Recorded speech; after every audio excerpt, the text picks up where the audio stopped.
இந்த புகைப்படத்தை பார்த்தா எவ்வளவு அழகா காட்சியளிக்குதுன்னு பாருங்க. சூரியனோட குரோமோசோபியர், அதாவது நிற மண்டலம்னு கூறப்படும் அதிலிருந்து மனிதன் கீழே விடுவது மாதிரியான இந்த புகைப்படம் பார்ப்பதற்கு அழகா இருப்பதற்கு மட்டுமல்லாம உண்மையிலேயே எடுக்கப்பட்டதும் கூட.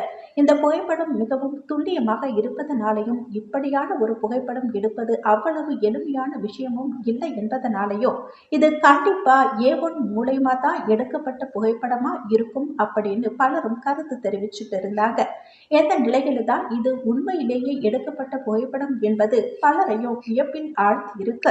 இது மட்டுமல்லாம ட்ரெண்டும் ஆகிட்டு இருக்கு. வானியல் புகைப்பட கலைஞரான அரிசோனாவை சேர்ந்த ஆண்ட்ரியூ மெக்கார்த்தி என்பவர் தான் இந்த புகைப்படத்தை எடுத்திருக்காரு. சூரியன், சந்திரன் மற்றும் நட்சத்திரங்களை புகைப்படம் எடுப்பதில் பெயர் போன ஆண்ட்ரியூ தன்னோட நண்பரும் ஸ்கைடடிவ் வீரருமான கேர்வியல் சி ஃப்ரெண்ட் அப்படின்றவர்கிட்ட உதவி கேட்டிருக்காரு. அதன்படி பிரவுனோ பேராமோட்டார் மூலயமா 3000 அடி உயரத்தில் இருந்து குதிச்சிருக்காரு.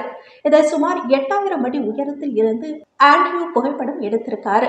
அதாவது சாதாரண கேமராவை வைத்து இப்படிப்பட்ட புகைப்படம் எடுக்க முடியாது. அதனால ஹைட்ரஜன் ஆல்பா ஒளியில் இயங்கக்கூடிய தொலைநோக்கி ஒன்றை பயன்படுத்தி நிழல் உருவம் உருவாக்கி மில்லியன் கணக்கான தூரத்தில் இந்த சூரியனை வானத்தில் இருந்து குதித்த தனது நண்பரையும், நிழல் உருவம் உருவாக்கி மில்லியன் கணக்கான தூரத்தில் இந்த சூரியனை வானத்தில் இருந்து குதித்த தனது நண்பரையும் படம் பிடித்திருக்காரு.